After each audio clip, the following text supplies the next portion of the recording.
I'm Brita, the questioning quilter, and I love optical illusion quilts, and as some of you may know, I also love disappearing quilts, so I decided to make one that was both.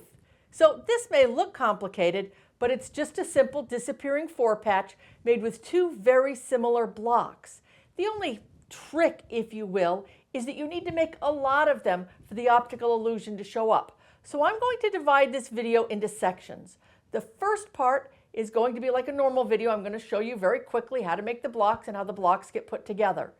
The second section, I am going to show you the most efficient way to mass produce these blocks. I mean, I used to be an engineer. I couldn't help myself. What can I say? And in those instructions, I'm going to show you we're going to make this block, and I'm going to include pressing instructions so that the back is all nice and neat and all of the seams nest. How fun. Now, finally, I know that some of you like to have a printed pattern to look through. So this will be available for purchase on my website. And for those who stick around to the very end, I am going to give you a coupon good for 10% off all the patterns on my website. Now, to get started, it couldn't be easier. All we need is a little 6-inch 4-patch. So to make this 4-patch, we're just going to start with 2 white squares and 2 blue squares that measure at least 3 1/4 by 3 1/4. I say at least because personally I like to oversize this block, and then I can trim it down to exactly 6 inches by 6 inches. I do this by setting the 3 exactly in the center of my 4-patch, and then I can cut off the side and the top. I then rotate either the fabric or the mat, put the 3 right back in the center again, trim the 2 sides, and this way we end up with a block that measures exactly 6 inches by 6 inches. So now we have to disappear the block. We're going to make a cut, and the math to figure out where to make the cut is simple.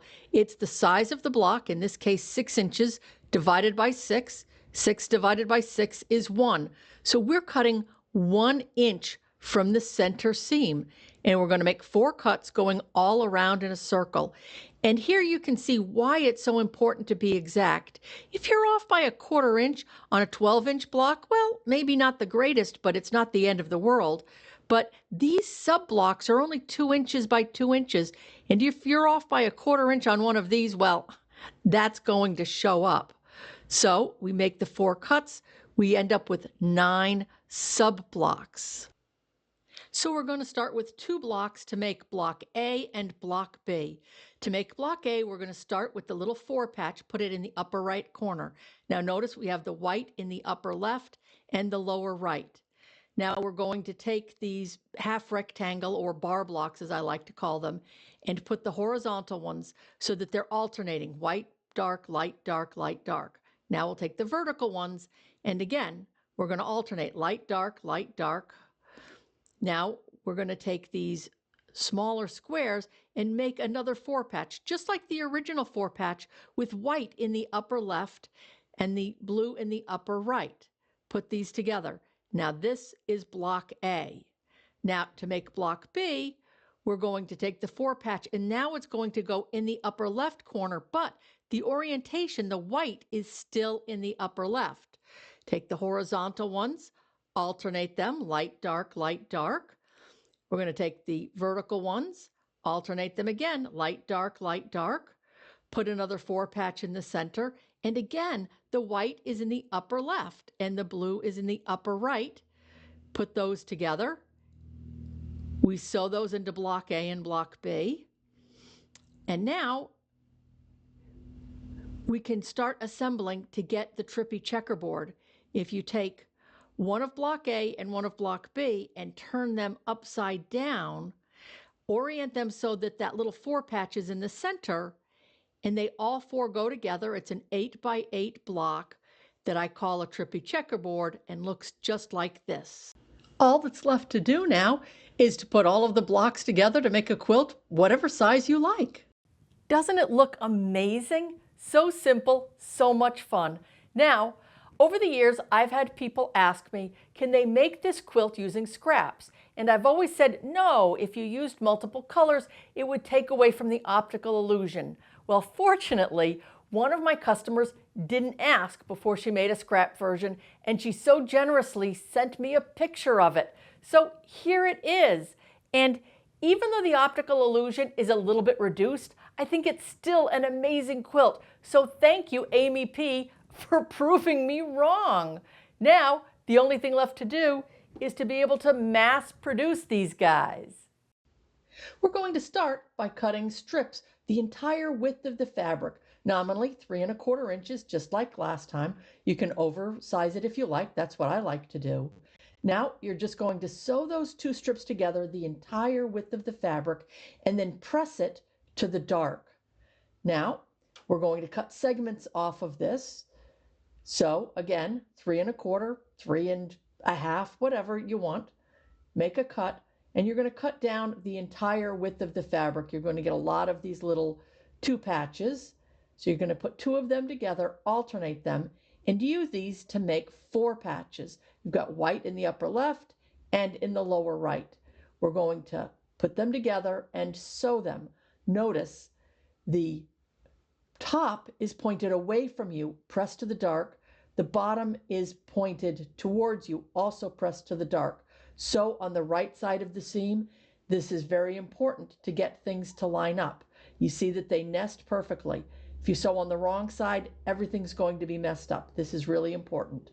Once it's sewn, you'll see it looks like this. Now we are going to open this up, and we're going to take it to the ironing board and open up that seam. So now we're going to either pop, spiral, pinwheel. There's a lot of different names. We want this corner opened up. So there's 2 ways to do this. The first is to simply pull these threads out. Make sure you don't go past this horizontal seam. And then you pull this. Notice you're pulling, this is now being pressed to the light. This is to the light. So these were pressed to the dark. These are going to be pressed to the light. Give it a quick press, and there you go.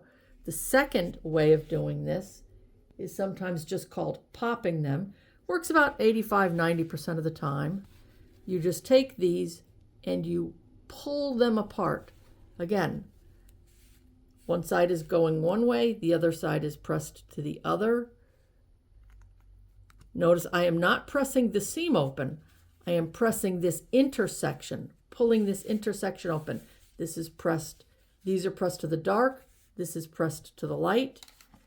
We give that center a quick press, and there we go.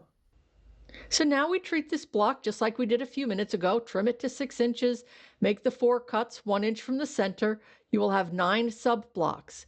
Now notice when we look at these, we have these like half rectangles that I call bar blocks. And these bar blocks, if you flip them over, notice they are pressed to the dark. This is important.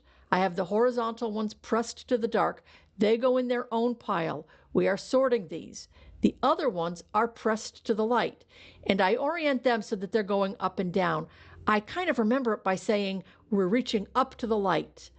Now we also have these little square blocks, 2 blue ones, 2 white ones, and this adorable little 4 patch. So we're just going to cut up all of these 4 patches and sort all of the pieces together. So all we have to do now is to start bulk processing. So we're going to start with those bar blocks that I had separated, the horizontal ones, the ones that are pressed to the dark. So we're going to put them together to make kind of a horizontal 4 patch. Notice that the white is in the upper left and lower right. We're going to fold these together, line up the seams. Notice when you're sewing it that this is pressed to the dark, it's going up, and the seam is pressed down on the underside. We'll take it to the machine, sew it, and look on the back. We'll pinwheel the back just like we had done with the bigger block. And now we're going to do all of them, make a big stack of them. Now we're going to take these horizontal 4 patches and match them up with that little 4 patch. Again, the white is on the left. They go light, dark, and look at how nicely these line up. You'll see the seams nest. You're going to sew along that side. Put that together, Pinwheel the back again, just like before, and we'll make a whole stack of them. And this is going to be the top portion of both the A and the B blocks. So now we're going to make the bottom portion of both the A and B blocks, and we're going to start by using these little squares to make an adorable little 4-patch. And we're going to make this just like we made the first one. You're going to sew it together, and then you're going to pop the back seam. And notice that the horizontal is pressed to the dark, the vertical is pressed to the light, just like the original 4-patch, no different. Now we're going to take the bar blocks, the ones that were pressed to the light, and we're going to make a vertical 4-patch. Notice how, again, the white's in the upper left and then the lower right. We fold these together. Look at how beautifully those seams nest. We'll notice that the top fabric is pointed away from you to the light. The bottom is towards you. You're going to sew on the right-hand side, and you will get these blocks. You will pop the back seam, and then these will go together perfectly. Again, horizontally is pressed to the dark. So the seams are going to nest. You will end up with this beautiful block, which is the bottom of both A and B. So now we're going to use the top and bottom pieces to make a block A and block B. To make block A, we're just going to take these just the way they are, line them up, put them together. Notice how beautifully everything nests. We'll sew along the top seam. It will look like this. You're going to open it up. You're going to pop all of those seams open, press them, and you get, this is the back and the front of block A. So now here's where it gets really kind of fun. This was block A. To make block B, we take this top section and turn it upside down. Take the bottom section and turn it upside down. Now, again, everything lines up perfectly. We're going to sew this together to make block B. Isn't that great? So now we have block A and B. We're just going to sew these two blocks together. So this will be the bottom of the trippy checkerboard. Now we have two of these made. We're just going to take this bottom part of the trippy checkerboard, rotate it around, turn it so that now it is the top of the trippy checkerboard. We will sew these together. Look at how nicely everything's alternating. And when they're sewn together, it looks just like this, and the back is all pressed and popped. So now that it's all done, the back looks almost as good as the front. And finally, for those who like to have a pattern to work with or simply want to support me and my channel, this pattern is available on my website. It has the fabric requirements for all different size quilts, as well as if you wanted to start with 2.5-inch squares or 3.25-inch squares like I showed here.